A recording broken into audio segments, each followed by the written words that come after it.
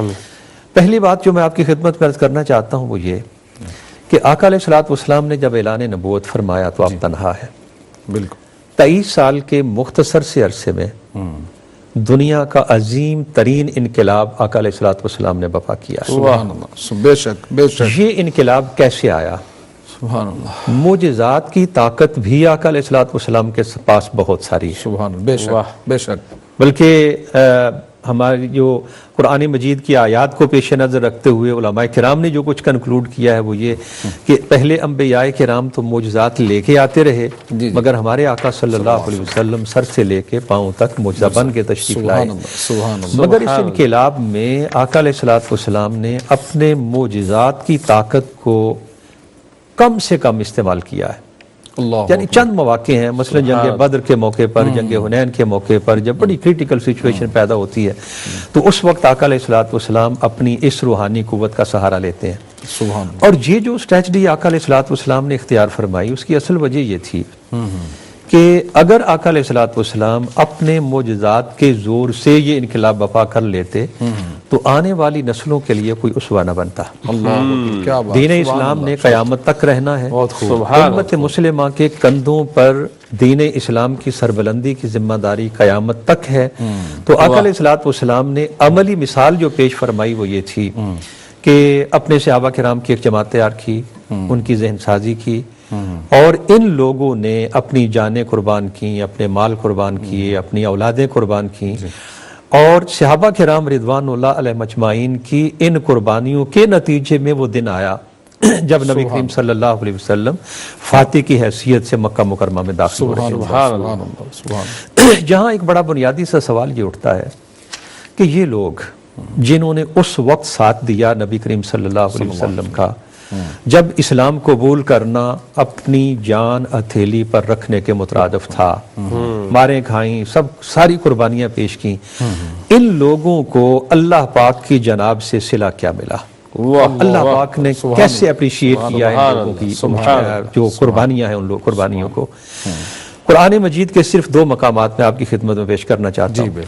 پہلا مقام سورۃ التوبہ میں اللہ جل جلالہ نے ارشاد فرمایا والسابقون الاولون من المہاجرین والانصار والذین اتبعوہم بإحسان رضی اللہ عنہم ورضوا عنہ۔ سبحان اللہ فرمایا وہ جو پہلے اسلام قبول کرنے والے ہیں، خواہ وہ مہاجرین میں سے ہوں خواہ وہ انصار میں سے ہوں، اور پھر ان کی پیروی کرنے والے۔ جی جی یہاں مفسرین یہ ارشاد فرماتے ہیں کہ پیروی کرنے والوں کے لیے زمانے کی قید نہیں کہ صرف صحابہ کے دور میں جنہوں نے ان سابقون الاولون کی پیروی کی ان کے لیے یہ بشارت ہے، قیامت تک جو بھی بندہ ان السابقون الاولون کی پیروی کرے گا نیکی میں، ان سب کے لیے اللہ پاک کا وعدہ ہے رضی اللہ عنہم ورضوا عنہ، اللہ ان سے راضی ہو گیا، یہ اپنے رب سے راضی ہو گیا۔ اور آیہ کریمہ کا اگلا حصہ ہے وَأَعَدَّ لَهُمْ جَنَّاتٍ تَجْرِي تَحْتَهَا الْأَنْهَارُ، اللہ پاک نے ان کے لیے جنتیں تیار فرما رکھی ہیں جن کے نیچے نہریں بہ رہی ہیں۔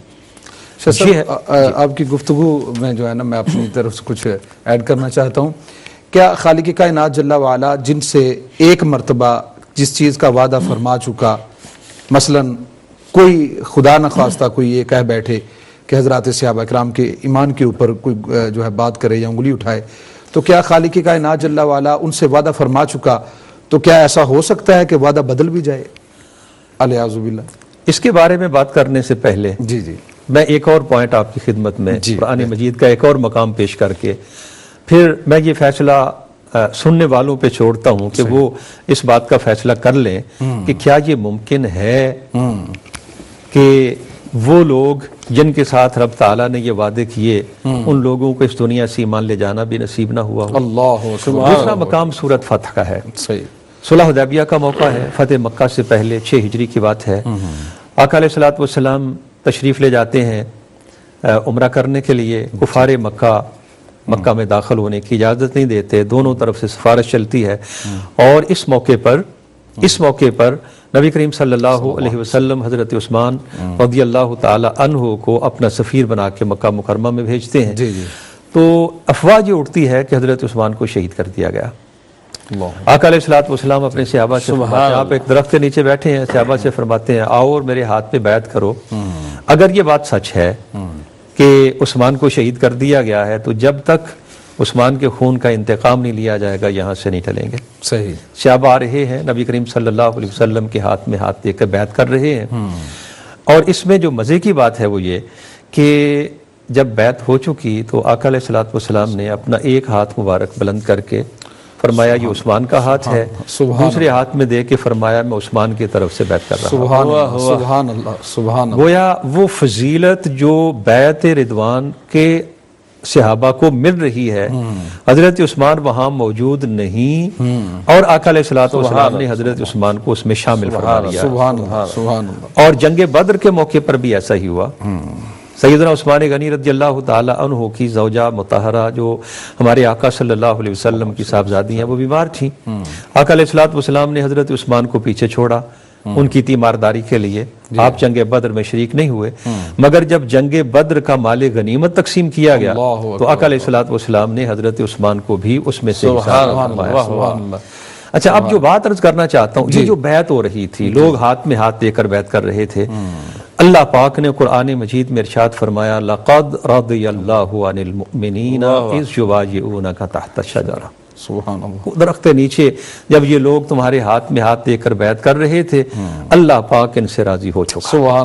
سبحان اللہ، اور آیہ کریمہ کا اگلا حصہ جب آپ پڑھیں گے نا، فَعَلِمَ مَا فِي قُلُوبِهِمْ، اللہ پاک نے خوب جان لیا کہ ان لوگوں کے دلوں میں کیا ہے۔ واہ واہ واہ واہ، کیا رب نے اپنے علم سے جان کر کے ان لوگوں کے دلوں میں کیا ہے ان کو اپنی رضا کا سرٹیفکیٹ عطا کر دیا۔ کیا بات، اب اگر کوئی بد نصیب یہ کہے کہ وہ لوگ جن کے دلوں کی کیفیت کو جان کر رب تعالیٰ نے اپنی رضا کا سرٹیفکیٹ دے دیا، اس میں حضرت ابو بکر بھی ہیں، اس میں حضرت عمر بھی ہیں، اس میں حضرت عثمان کو بھی نبی کریم صلی اللہ علیہ وسلم نے شامل فرما لیا ہے، اس میں مولا کائنات بھی ہیں، اس میں دیگر صحابہ بھی ہیں۔ جی جی، تو ہر وہ بندہ جو اپنا ہاتھ نبی کریم صلی اللہ علیہ وسلم کے ہاتھ میں دے کر بیعت کر رہا ہے، اس کے بارے میں رب تعالیٰ یہ اعلان فرما رہا ہے اللہ نے خوب جان لیا ان لوگوں کے دلوں میں کیا ہے، اپنی رضا کا سرٹیفکیٹ عطا فرما دیا۔ سبحان اللہ، تو اگر کوئی بد نصیب یہ کہنے کی کوشش کرتا ہے کہ ایسے لوگوں میں منافقت تھی معاذ اللہ، یا ایسے لوگوں کو ایمان نصیب نہیں ہوا،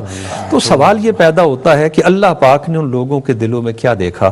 کیا معاذ اللہ اللہ پاک کا علم اتنا ہی ناقص ہے کہ لوگ اپنے دلوں میں نفاق چھپا کے بیٹھے رہے اور اللہ پاک انہیں اپنے رضا کے سرٹیفکیٹ دیتا رہا؟ اللہ اکبر، اللہ اکبر۔ تو ظاہر ہے کہ جن لوگوں کو رب تعالیٰ نے اپنی رضا کا سرٹیفکیٹ دے دیا، ایسے لوگ جن کو اللہ پاک نے رضا کا سرٹیفکیٹ دے دیا، یہ ممکن نہیں کہ اللہ پاک اپنے وعدے کی خلاف ورزی کرے، اور اس کا علم اتنا ناقص بھی نہیں کہ اسے پتہ نہ چلے اور لوگ اپنے دل میں نفاق چھپا کے بیٹھے۔ اللہ اکبر، اللہ اکبر۔ حضرت ابوبکر صدیق رضی اللہ تعالیٰ عنہ کی فضیلت کی ایک بات تو یہ جی کہ نبی کریم صلی اللہ علیہ وسلم کے ساتھ سائے کی طرح لگے رہے، سبحان اللہ، سبحان اللہ، سائے کی سفر میں، حضر میں۔ کیا بات۔ اچھا، لوگ ایک سوال کرتے ہیں، وہ کہتے ہیں جی حضرت علی کرم اللہ وجہ الکریم شیر خدا ہے، اس میں کوئی شک نہیں، آپ کی شجاعت بے مثال ہے، اس میں کوئی شک نہیں، اس کا کوئی آدمی انکار نہیں کر سکتا۔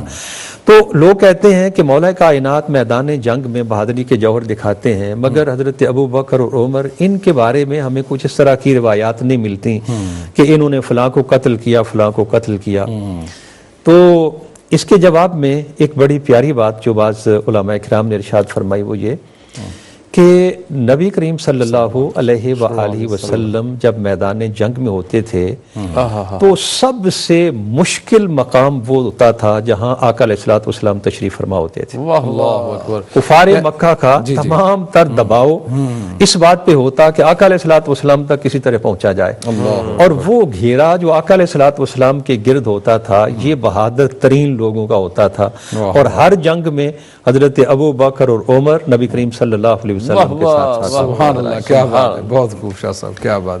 یعنی جو آپ نے وہ لفظ فرمایا نا اتنا جامع ہے کہ سرکار کی ذات کے ساتھ سایہ بن کر رہے. سبحان. تو یعنی سایہ جس طرح نہیں چھوڑتا ساتھ، اسی طرح جناب حضرت ابوبکر صدیق رضی اللہ تعالیٰ عنہ بھی سرکار کے ساتھ لگے رہے.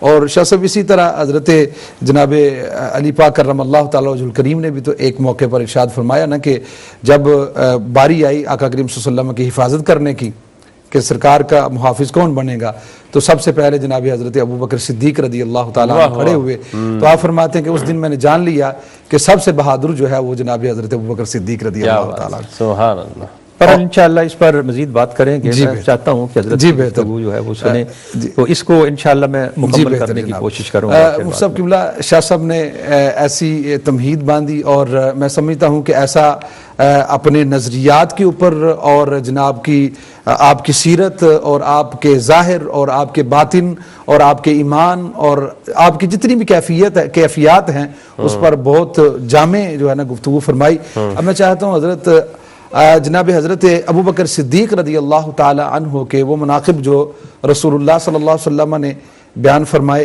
اور محبت کا انداز سرکار کا جناب حضرت ابوبکر صدیق سے، اور جناب حضرت ابوبکر صدیق رضی اللہ تعالی عنہ سے سرکار کا محبت کا اور ان کا سرکار سے محبت کا انداز کیا تھا، اس پر ضرور گفتگو جو ہے ارشاد فرمائیں. الحمدللہ والصلاة والسلام علی رسول اللہ وعلی آلہ واصحابہ اجمعین.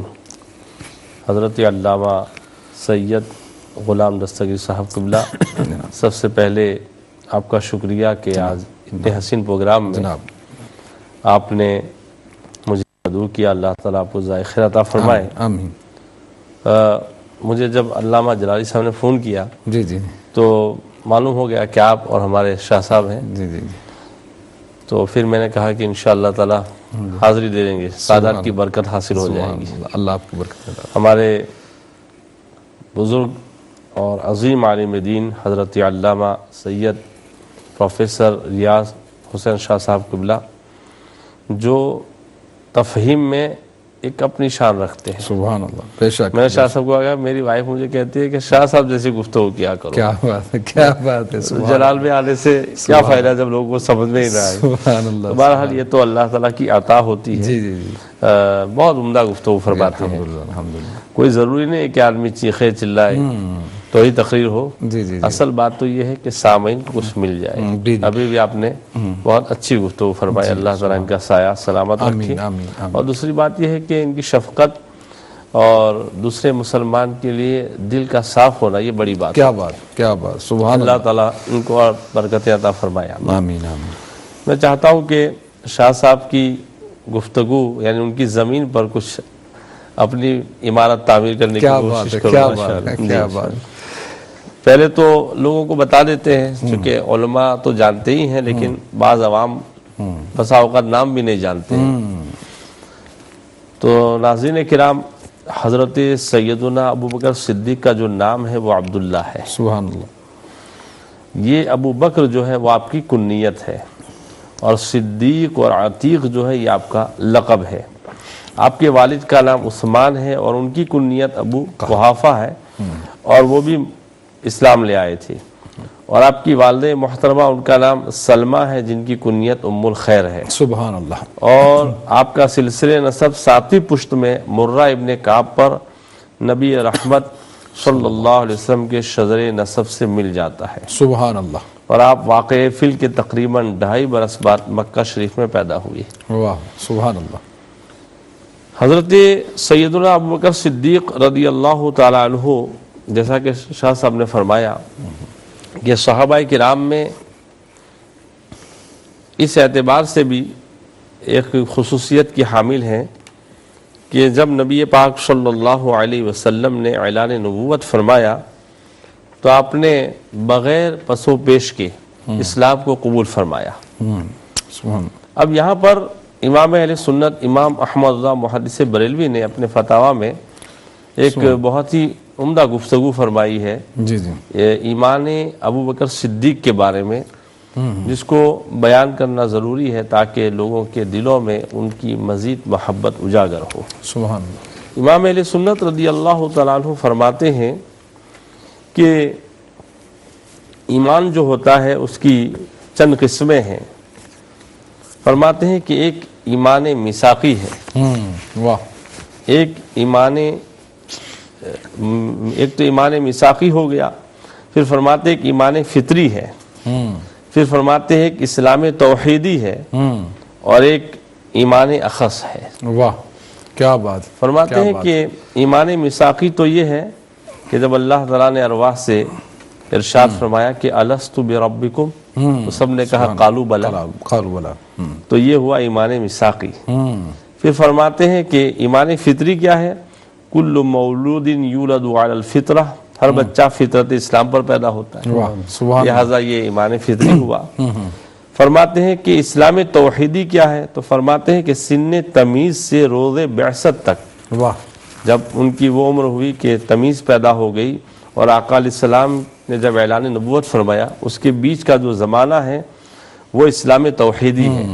اور ایمان اخص یہ ہے کہ جب آقا علیہ السلام نے اعلان نبوت فرمایا اس وقت انہوں نے اسلام کو قبول فرما لیا، یہ ایمان اخص ہے۔ سبحان اللہ۔ تو فرماتے ہیں کہ اس معاملے میں حضرت مولا علی کرم اللہ تعالی وجہہ الکریم اور حضرت ابو بکر صدیق رضی اللہ تعالیٰ عنہ دونوں صحابہ کرام میں یہ خصوصیت رکھتے ہیں کہ ان دونوں نے کبھی بھی کسی بت کے آگے، معبود باطل کے آگے اپنی پیشانی کو نہیں جھکایا۔ سبحان اللہ۔ کیا تو بات۔ ایمان میثاقی، ایمان فطری بھی، اور اسلام توحیدی بھی، اور اسلام اخص، ایمان اخص، یہ دونوں اس میں مشترک ہیں۔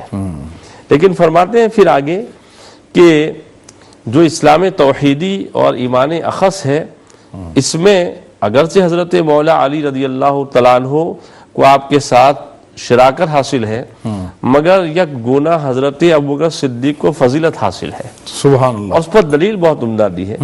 دلیل وہ ارشاد فرماتے ہیں، دلیل یہ ہے کہ حضرت ابوبکر صدیق کے والد اس وقت مشرک تھے، والدہ بھی مومنہ نہیں تھی، ماحول جو تھا وہ بھی مشرکانہ تھا، بلکہ واقعہ بڑا مشہور ہے کہ آپ کے والد بتخانے میں لے گئے تھے اور کہا تھا کہ یہ تمہارے معبود ہے، اس کے آگے سر جھکاؤ۔ تو اعلی حضرت نے کہا کہ انہوں نے کہا کہ میں بھوکا ہوں، کھانا کھلا، میرے پاس کپڑے نہیں ہیں، کپڑے دو۔ جب آواز نہیں آئی تو ایک پتھر اٹھایا اور اس کو سیدھا کر دیا۔ تو والد نے دیکھا کہ یہ کیا کیا، تو اس کے بعد ان کی والدہ سے کہا کہ ہمارے بچے نے یہ بتوں کو توڑ دیا ہے۔ تو کہا تھا کہ جب یہ پیدا ہو رہے تھے اسی وقت ان کے بارے میں آواز آئی تھی کہ یہ عتیق ہے۔ واہ واہ۔ تو دیکھیے ماحول کیسا ہے، بچہ جو ہے عموماً ماحول کا اثر قبول کر لیتا ہے، قبول کرتے ہیں، مگر حضرت ابوبکر صدیق نے اس ماحول کا اثر قبول نہیں کیا۔ اور اب حضرت علی کی کیا شان ہے تو اعلیٰ حضرت کے الفاظ میں بیان کرتا ہوں۔ امام اہل سنت فرماتے ہیں کہ مولا علی کرم اللہ تعالی وجہ الکریم نے آنکھ کھولی تو محمد رسول اللہ کا جمال جہاں آرا دیکھا۔ واہ واہ واہ، کیا بات ہے، کیا بات۔ حضور ہی کی گود میں پرورش پائی، سبحان اللہ، سبحان حضور ہی کی باتیں سنی، سبحان اللہ، حضور ہی کی عادتیں سیکھی، سبحان اللہ۔ شرک و بت پرستی کی صورت ہی اللہ تعالیٰ نے کبھی نہ دکھائی۔ 8 یا 10 سال کے ہوئے کہ آفتاب جہاں تاب رسالت اپنی عالمگیر تابشوں کے ساتھ چمک اٹھا۔ واہ واہ واہ، سبحان اللہ۔ لہٰذا ماحول کا تو کوئی اثر ان پر ہونا ہی نہیں تھا، لیکن وہاں اثر ہونا تھا مگر اثر قبول نہیں کیا۔ تو اس بارے میں تو مشترک ہے کہ اسلام توحیدی انہیں بھی حاصل انہیں بھی حاصل، مگر حضرت ابوبکر صدیق کا اسلام توحیدی سے اعتبار سے اعلیٰ ہے کہ ماحول بگاڑنا چاہتا تھا مگر آپ بگڑے نہیں، واہ واہ واہ، کیا اور بات اپنی توحید پہ فرق نہیں آنے دیا۔ ہے، واہ اب ایمان اخص کے بارے میں کہتے ہیں کہ حضرت مولا علی نے بھی جب آقا علیہ السلام نے اعلان نبوت فرمایا تو 8 یا 10 سال کی عمر میں اسلام کو قبول فرمایا، مگر حضرت صدیق اکبر اور حضرت علی رضی اللہ تعالیٰ عنہ کے اس ایمان میں فرق کیا ہے؟ تو فرماتے ہیں کہ خود مولا کائنات مولا علی کرم اللہ تعالی وجہہ الکریم روایت بیان فرماتے ہیں کہ ان ابا بکرین سبقنی الی 40، فرماتے ہیں کہ بے شک ابو بکر 4 باتوں کی طرف سبقت لے گئے کہ مجھے نہ ملی، انہوں نے مجھ سے پہلے اسلام ظاہر کیا۔ سبحان اللہ، سبحان سبقنی الی افشاء اسلام، فرماتے ہیں کہ انہوں نے مجھ سے پہلے اسلام آشکارا کیا، مجھ سے پہلے ہجرت کی، نبی پاک صلی اللہ علیہ وسلم کی یار غار ہوئے اور نماز قائم کس حالت میں کہ میں ان دنوں گھروں میں تھا اور وہ اپنا اسلام ظاہر کرتے اور میں چھپاتا تھا۔ اللہ اکبر۔ تو فرماتے ہیں کہ ایمان اخص دونوں کو حاصل، مگر ایمان ابو بکر صدیق کی شان یہ ہے کہ انہوں نے چھپایا نہیں اور ظاہر فرما دیا، تو ایمان دونوں کا بہت اعلیٰ، مگر تمام صحابہ کرام میں ایمان ابو بکر کی جو شان ہے وہ کسی اور کے ایمان کو وہ شان حاصل نہیں۔ سبحان اللہ، کیا بات۔ اسی لیے کہیں پڑھا تھا کہ اگر ایمان ابو بکر کو تولا جائے اور انبیاء رسول کو چھوڑ کے تو پھر ایمان ابو بکر جو ہے سب پر ترجیح حاصل کر لے۔ واہ واہ واہ، سبحان اللہ۔ تو یہ حضرت ابو بکر صدیق رضی اللہ تعالیٰ عنہ ہے۔ پھر امام اہل سنت رضی اللہ تعالیٰ عنہ نے حضرت ابو بکر صدیق رضی اللہ تعالیٰ عنہ کی جو عظمت بیان فرمائی ہے، فرماتے ہیں کہ سورہ واللیل کے اندر حضرت ابو بکر صدیق کا تذکرہ ہے اور سورہ والضحیٰ کے اندر نبی رحمت صلی اللہ علیہ وسلم کی عظمت کو بیان کیا گیا ہے۔ چونکہ امام رازی نے اس پر کلام کیا اور امام رازی کے کلام پر آپ نے کلام فرمایا ہے، فرماتے ہیں کہ نبی پاک صلی اللہ علیہ وسلم کی جو صورت ہے یعنی جس میں آپ کے فضائل آئے ہیں وہ والضحیٰ ہے، اور حضرت ابو بکر صدیق کے بارے میں جو صورت ہے وہ واللیل ہے۔ صحیح۔ اللہ تعالیٰ نے واللیل اور والضحیٰ کے درمیان کوئی فاصلہ نہیں رکھا، واہ واہ، کیا بات ہے۔ کوئی صورت جس میں فاصل نہیں واہ ہے، واہ واہ۔ کوئی گیپ نہیں ہے۔ تو امام رازی کہتے ہیں کہ جس طریقے سے سورہ واللیل اور والضحیٰ میں فاصلہ نہیں ہے، اس طریقے سے آقا علیہ السلام اور ابو بکر صدیق میں کوئی فاصلہ نہیں ہے، واہ واہ، کیا کوئی فصل نہیں ہے۔ سبحان اللہ، پھر سبحان اللہ۔ فرماتے ہیں امام اہل سنت رضی اللہ تعالی عنہ کہ پہلے واللیل کیوں ہے اور بعد میں والضحیٰ کیوں ہے؟ حالانکہ آقا علیہ السلام کے تو غلام ہیں، تو غلام کی فضیلت پہلے بیان ہو رہی ہے اور آقا کی فضیلت والی صورت بعد میں بیان ہو رہی ہے۔ تو فرماتے ہیں کہ اس لیے کہ واللیل میں ابو بکر صدیق پر جو طعنا کیا گیا تھا اس کا جواب ہے، اور والضحیٰ میں آقا علیہ السلام پر جو طعنا کیا گیا تھا اس کا جواب ہے۔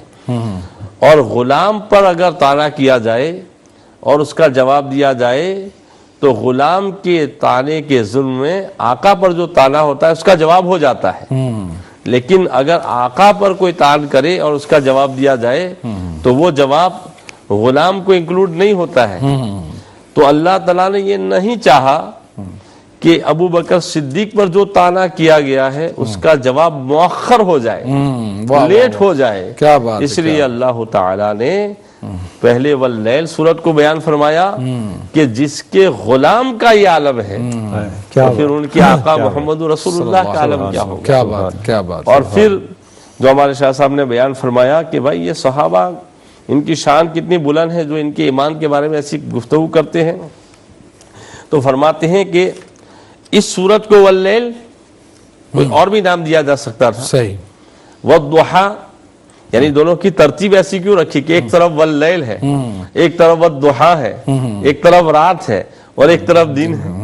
تو امام اہل سنت فرماتے ہیں اس لیے کہ والضحیٰ دن میں روشنی ہوتی ہے، تو گویا اشارہ دیا گیا کہ ابو بکر کے لیے حضور روشنی کے مانند ہے، واہ واہ واہ، سبحان حضور نور کے مانند ہے، سبحان اللہ۔ اور نور میں ہدایت ہوتی ہے۔ ابو بکر کی ہدایت ہے آقا علیہ السلام، اور رات میں کیا ہوتا ہے؟ وَجَعَلْنَا اللَّيْلَ لِبَاسًا وَجَعَلَ لَكُمُ اللَّيْلَ وَالنَّهَارَ لِتَسْكُنُوا فِيهِ، واہ واہ واہ، فرماتے ہیں کہ رات میں سکون ہوتا ہے، سبحان اللہ، سبحان اور اللہ۔ لباس کیا ہوتا ہے؟ رازوں کو چھپانے والا ہوتا ہے. واہ واہ واہ، تو ابو بکر کو لیل سے تعبیر فرمایا. کیا بات ہے، کیا معلوم یہ ہوا کہ ابو بکر حضور کے لیے سکون ہے، واہ واہ، راحت ہے، واہ واہ واہ، ان کے محرم راز ہے، سبحان اللہ، ان کے کیا بات، رازوں کو کیا چھپانے بات والے. ہے، کیا اور پھر آخر میں تو حد فرما دی. امام علیہ سنت فرماتے ہیں کہ ابو بکر کی صدیق کی صورت کو واللیل اور آقا علیہ السلام کی والضحیٰ دن سے تعبیر فرمایا. تو آپ فرماتے ہیں کہ جب تم نظام عالم پہ غور کرو گے تو نظام عالم برقرار ہے دن اور رات سے. رات سے، واہ واہ، اگر دن نہ ہو تو بھی دنیا کا وجود جو ہے برقرار نہیں رہ سکتا، رات نہ ہو تو بھی نہیں. تو فرماتے کہ جس طریقے سے نظام عالم برقرار ہے رات و دن کی وجہ سے، اسی طریقے سے نظام دین برقرار ہے حضور کی ذات کی وجہ سے اور حضرت بکر صدیق کی وجہ سے. سبحان اللہ، سبحان اللہ، بہت خوب. ناظرین، انتہائی پیارے انداز میں جو آپ شان صدیق اکبر رضی اللہ تعالی عنہ سماعت فرما رہے تھے، اور اس میں کوئی شک کی گنجائش ہی نہیں ہے کہ جناب سیدنا صدیق اکبر رضی اللہ تعالی عنہ کی ذات ہر دور میں مانا گیا. اور میرے سامنے بہت ساری ایسی چیزیں موجود ہیں کہ حضرت حسان بن ثابت رضی اللہ تعالی عنہ سے لے کر اب تک آپ کی بارگاہ میں بے شمار جو ہے وہ منقبتیں، قصائد جو ہیں آپ کی شان میں لکھے گئے. حضرت حسان نے بھی بہت سارے لکھے جو آقا کریم صلی اللہ علیہ وسلم کی نعت پڑھتے تھے، لکھتے تھے. تو انہوں نے آپ کی منقبتیں لکھی ہیں، منقبتیں پڑھی ہیں جناب سیدنا حضرت ابو بکر صدیق رضی اللہ تعالی عنہ کی.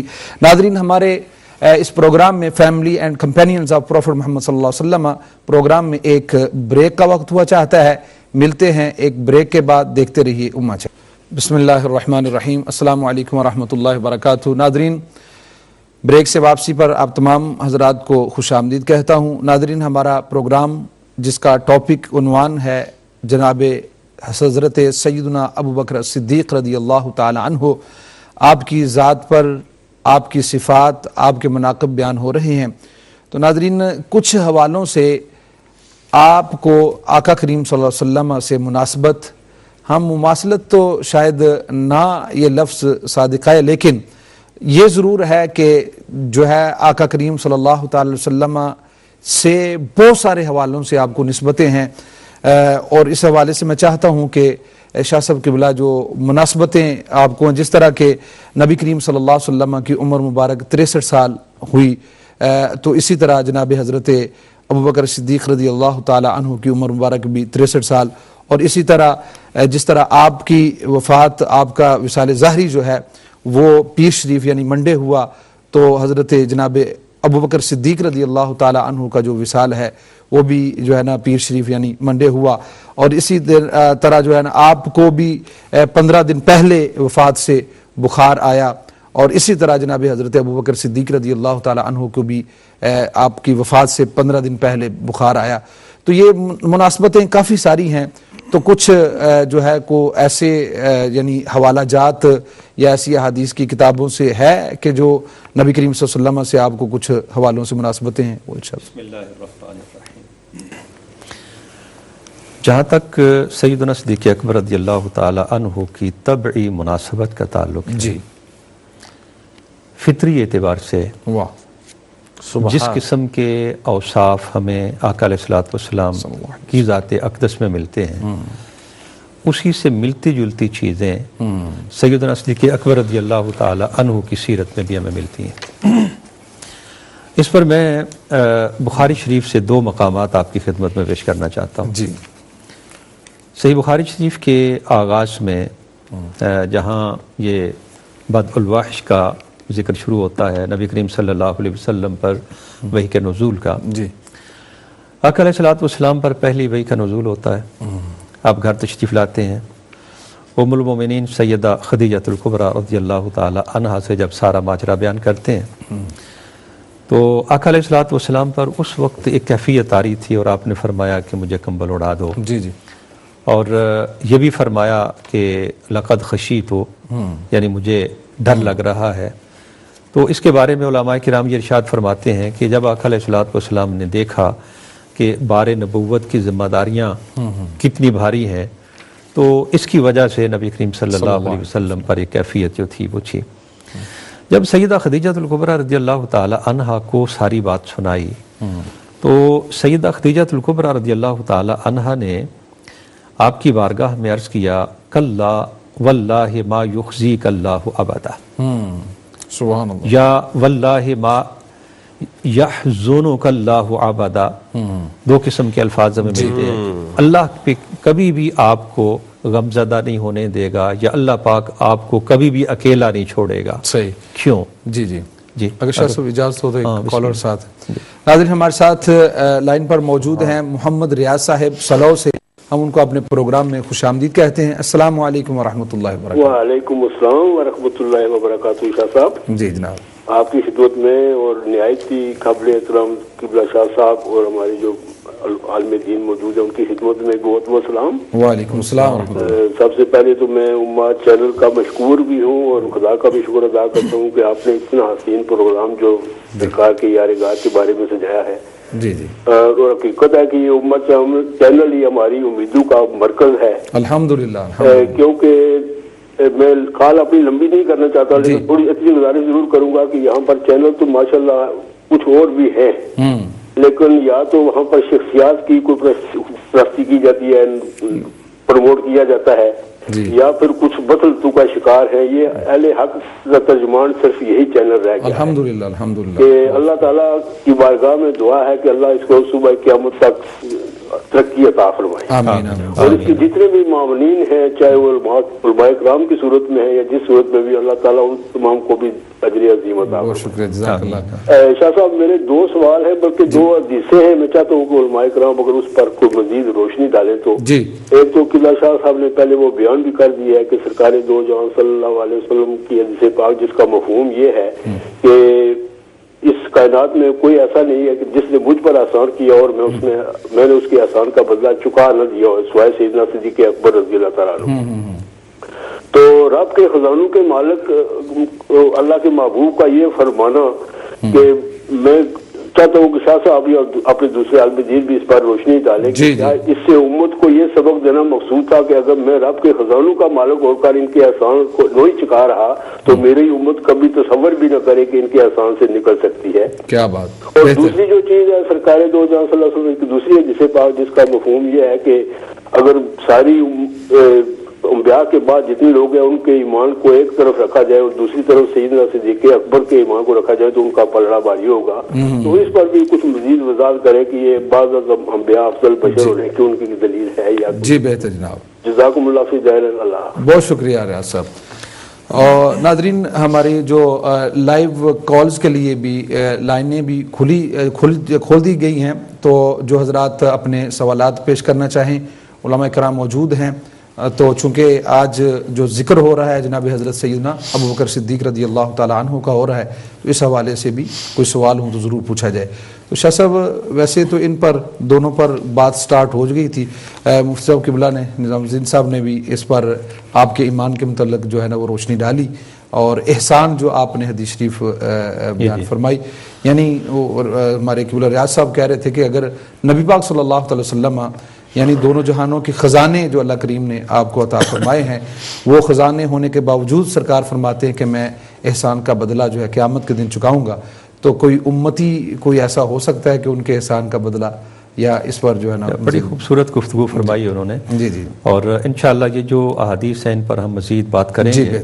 بہتر۔ اس وقت میں جو بات میں نے شروع کی جی جی، کہ طبعی اعتبار سے، اپنی عادتوں کے، اخلاق کے اعتبار سے، سیرت کے اعتبار سے سیدنا صدیق اکبر رضی اللہ تعالی عنہ کی سیرت میں کچھ اسی طرح کے ملتے جلتے اوصاف نظر آتے ہیں جس طرح کے آقا علیہ الصلوۃ والسلام کی ذات اقدس میں ہیں۔ اس میں تو کوئی شبہ نہیں کہ جو کمال آقا علیہ الصلوۃ والسلام کی سیرت میں ہے، اس کمال کو تو ہم حضرت ابوبکر صدیق کی شان میں بیان نہیں کرتے، بالکل صحیح، لیکن یعنی ہم یوں کہہ سکتے ہیں کہ آقا علیہ الصلوۃ والسلام کے اوصاف کے ساتھ ملتے جلتے اوصاف حضرت ابوبکر صدیق رضی اللہ تعالی عنہ کی ذات میں بھی ملتے ہیں۔ یعنی یہ کہہ سکتے ہیں کہ آقا کریم صلی اللہ علیہ وسلم کی ذات کا عکس جو ہے، یا عکس جو ہے، یعنی مماثلت کا لفظ جو ہے نا، مواصلت تو ہو ہی نہیں سکتی، اور نہ ہی یہ میں سمجھتا ہوں کہ یہ بہت بڑی جسارت ہے اگر ہم یہ کہنے کی کوشش کریں۔ تو ایک مقام میں آپ کی خدمت میں یہ پیش کر رہا تھا کہ پہلی وحی کا نزول ہوتا ہے۔ جی جی ام المومنین فرماتی ہیں کہ یا رسول اللہ صلی اللہ علیہ وسلم، اللہ پاک آپ کو کبھی تنہا نہیں چھوڑے گا، اللہ پاک آپ کو کبھی غمگین نہیں ہونے دے گا۔ کیوں؟ اس لیے فرمایا انک لا تصل الرحم وتحمل الکل وتکسب المعدوم وتقری الضیف وتعین علی نوائب الحق۔ واہ واہ سبحان اللہ۔ ام المومنین نے نبی کریم صلی اللہ علیہ وسلم کے کچھ اوصاف گنوائے۔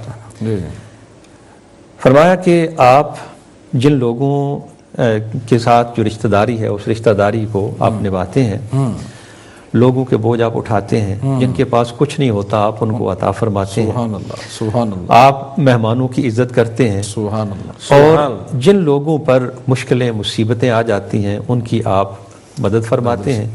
میں یہ عربی کے الفاظ ایک بار پھر پڑھنا جی چاہتا ہوں۔ بہتر الفاظ ہیں انک لتصل الرحم وتحمل الکل وتکسب المعدوم وتقری الضیف وتعین علی نوائب الحق۔ اب آئیے سیدنا صدیق اکبر رضی اللہ تعالی عنہ کی طرف۔ کتاب الحوالات ہے، یہ صحیح بخاری شریف کا ہی ایک، اور اس میں باب ہے باب جوار ابی بکر فی عہد النبی صلی اللہ علیہ وآلہ وسلم۔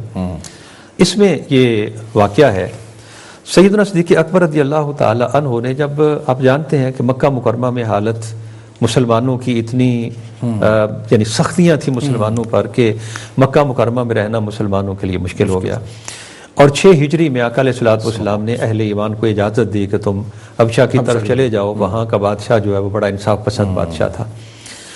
سیدنا صدیق اکبر رضی اللہ تعالیٰ عنہ اگرچہ معاشرے میں بڑی باعزت حیثیت رکھتے تھے، مگر کفار کے ظلم و ستم سے تنگ آ کر حضرت ابوبکر صدیق رضی اللہ تعالی عنہ نے بھی فیصلہ فرما لیا کہ مجھے مکہ چھوڑ کر ہجرت کر کے حبشہ چلے جانا چاہیے۔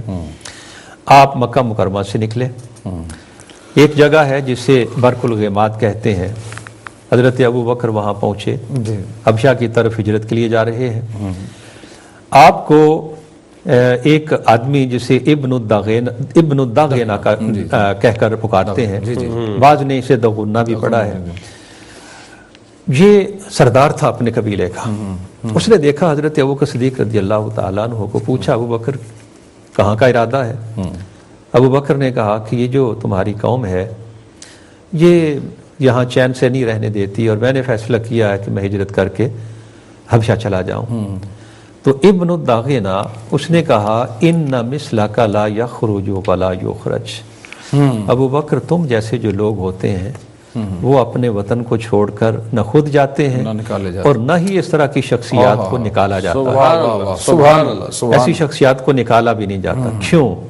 اب اگلے الفاظ سنیے، فَإِنَّكَ تَكْسِبُ الْمَعْدُومِ، یہ وہی الفاظ ہیں جو سیدہ پاک نے نبی کریم صلی اللہ علیہ وسلم کے بارے میں، اِنَّكَ تَكْسِبُ الْمَعْدُومِ وَتَصِلُ الرَّحِمِ وَتَحْمِلُ الْكَلْبَ وَتَقْرِي الضَّيْفَ وَتُعِينُ عَلَى نَوَائِبِ الْحَقِّ۔ سبحان اللہ سبحان اللہ۔ اس نے کہا کہ ابوبکر تم وہ شخصیت ہو کہ جن لوگوں کے پاس کچھ نہیں ہوتا تم انہیں عطا کرتے ہو، صلہ رحمی کرتے ہو، لوگوں کے بوجھ اٹھاتے ہو، مہمانوں کی عزت کرتے ہو، اور جن لوگوں پر مصیبتیں آ جاتی ہیں تم ان کی مدد کرتے ہو۔ بالکل وہی الفاظ جو سیدہ خدیجہ الکبریٰ رضی اللہ تعالی عنہا نے نبی کریم صلی اللہ علیہ وسلم کے بارے میں ارشاد فرمائے تھے، وہی الفاظ ابن الداغینہ سیدنا صدیق اکبر رضی اللہ تعالی عنہ کے بارے میں کہہ رہے۔ یعنی اوصاف جو ہیں وہ خود کوئی سیم بندہ نہیں بیان کر رہا، یعنی حضرت سیدہ ام المومنین نہیں بیان کر رہی، ایک اور شخص ہے یعنی جو آپ کے اندر صفات بیان کر رہا ہے، اور سیم وہی جو رسول اللہ وہی اوصاف بیان کر رہا ہے۔ پھر اس نے حضرت ابوبکر صدیق رضی اللہ تعالی عنہ سے کہا کہ آپ میری پناہ میں ہیں، آپ مکہ مکرمہ میں چلیں، آپ کو کوئی کچھ نہیں کہے گا، اور اس نے اپنی پناہ میں لے کر حضرت ابوبکر صدیق رضی اللہ تعالی عنہ کو واپس لے کے آیا۔ تو ٹھیک ہے جی ناظرین، ہمارے ساتھ لائن پر ڈاکٹر ڈبلیو خان صاحب موجود ہیں ایلزبری سے، ہم ان کو اپنے پروگرام میں خوش آمدید کہتے ہیں۔ السلام علیکم ورحمۃ اللہ وبرکاتہ۔ وعلیکم السلام ورحمۃ اللہ وبرکاتہ۔ مولانا سعید دستگیر غلام گیلانی شاہ صاحب، سب سے پہلے آپ پروفیسر ریاض صاحب اور مولانا نظام الدین مصباحی صاحبان کو بہت متمانہ سلام۔ وعلیکم السلام۔ بہت اچھا خوبصورت اعلیٰ علمی شاندار ماشاءاللہ پروگرام چل رہا ہے، اور ایسے کرنا چاہیے مقدس اصحاب رضوان اللہ اجمعین پر، کیونکہ کوئی بھی ولی